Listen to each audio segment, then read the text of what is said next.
Okay, we're going to explore that now we got the decluttering handled. That might not be enough. That maybe there are some silent, deadly, unintentional tolerations that are robbing you of vitality in your home. Moving forward with the Dekker Team. Moving forward together with the Dekker Team. We are pretty excited that we've been able to create for you free access to over 700 Life's Inside Track episodes where we share insider tips, making house home, building wealth wisely through real estate. And you can get access to them 24/7. If you haven't subscribed to our YouTube channel, the Dekker Team YouTube channel, you might just want to do that today. It would take less than 90 seconds if all goes well with technology. Yeah. You know, we talk a lot about our vitality, and our home's vitality affects our vitality. I know. And some people think, oh, vitality of a home is a crazy thing to discuss. But really, it's keeping it in integrity, right? Vitality has to do with things not being broken or out of place or missing or damaged, not working the way they were intended. And we put up with tolerations. And when I say we, I mean me. Ken and Yetta. Yeah, it's the royal we. Right. And I think you probably do too. And so one of the things we did recently is I sat down, and one of the things I did wrong was, well, two things.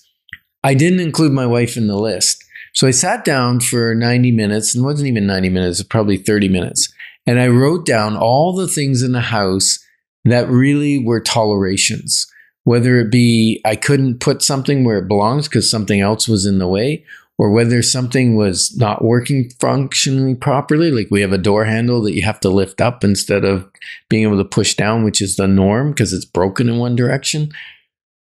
Fixing that, the tap that leaks, like all kinds of things. You'll probably have 10, 20 tolerations in your home that you don't think about until you do. One of our tolerations, which is gone now, and so we don't generally think about it, but as I was thinking of this list, what are those silent, deadly things that we didn't handle in a timely manner? And one of them showed up every single time when we were recording.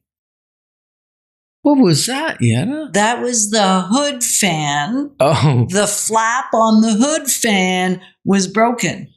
And well, it wasn't broken. It was exactly the way it was designed, but it flapped in the wind. Right. So if the wind caught it, it would bring noise. I'm thinking it took us 4 years because when we weren't recording, it didn't bother us. So it was silent until it was super loud. And so that actually robbed us of peace. It probably robbed you of some peace because we may not have been as present when that would happen. Yeah. And a little bit of foam weather stripping and a ladder and maybe 20 minutes, 30 minutes. It didn't even take 90 minutes. But, you know, I had to go out and buy the weather stripping.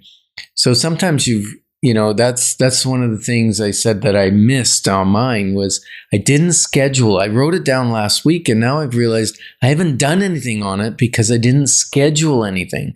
So what if you could schedule one toleration a week that you're going to fix, right? So you'd schedule the time it's going to take to repair it, or schedule that you've got to hire a pro to do it, or schedule also the time, your shopping day. Put on the list the things you need to buy to handle that toleration, whether it's, you had a windy, drafty. We have one door that's drafty in the winter and the weather stripping's bad on it. I'm not even sure I got it on the list, but you can see daylight through the crack of the door. That means cold's coming in, heat's coming in the summer. So changing that out, but I've got to buy the weather stripping to do it. So let's give you some ideas of what you might want to add to your list. Caulking. That can be a silent, deadly toleration because one day you might just have a leak and it might just rot the wood and now you got to rip apart your whole door frame. That's a thing we've seen a lot. Flashing not caulked properly. And you don't have to do the caulking yourself. Maybe you're not meant to because you're not so good at it. You should have to have a license to use a caulking gun. I can't use one because it gets bumpy and thick and gooey and messy, and I wear it. And caulking shouldn't be 2 inches wide. No.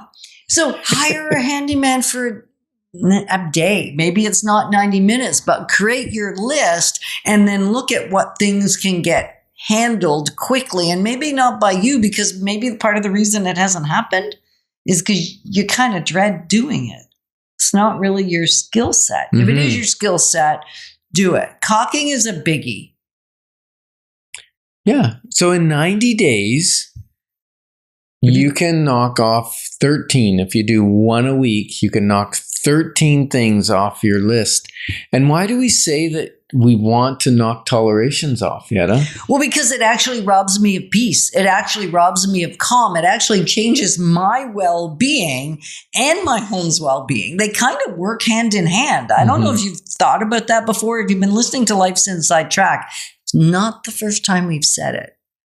And it's the first time we've said it this way. 13 projects, 90 minutes each. Some may only take you 30 minutes. Some may take you an hour and 20. Don't get too caught up in the semantics of it, but go with the flow of 13 90-minute projects. And in 90 days, you have an entirely different house. Yeah, and your house is more valuable. That too. And you will have a sense of accomplishment each time you accomplish a thing. And like we said with the declutter and the cleaning, set your timer for 90 minutes. It's difficult for people to focus on something for more than 90 minutes.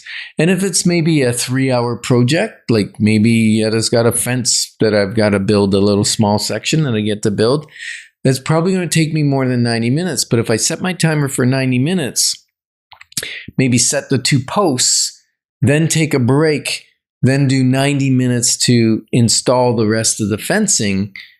Now I've done a 3-hour project, but I got it knocked off. So that could be a weekend thing instead of an evening thing. Yeah, exactly. Or maybe it's 2 different days. You don't necessarily have to do it once a week. But what we're saying is if you could just schedule a 90-minute block that says house tolerations, and then you decide what thing to do each time, have your shopping done in advance. Like, I would love to hear how that changes your well-being. Not only your houses, but your own. Yeah, because Henry Cloud said, what you tolerate, you actually endorse. Ugh. I know. We've endorsed some things that didn't work so well. Yeah, and you know, when your home feels loved, you will also feel loved. You like to feel a little more love, and you'll actually be a little nicer to the other person you're living with or the other peoples that you're living with. Oh, yes. That would be great, eh? And, you know, maybe one of the things you're tolerating, it might not be about your home, but it might be about your financing and it's affecting your home. So maybe you want to schedule coming to our Building Wealth Wisely workshop on July 23rd. Jump on our Dekker Team website and click on the link and register. And I'm going to say deckerteam.com. Because if you say Dekker Team website, you may or may not find it. It's .com. So it's nice and easy to find. Yeah. And we're glad that we're able to clarify some of your options, because we know that when your options are clear, your wisdom will flow. Moving forward with the Dekker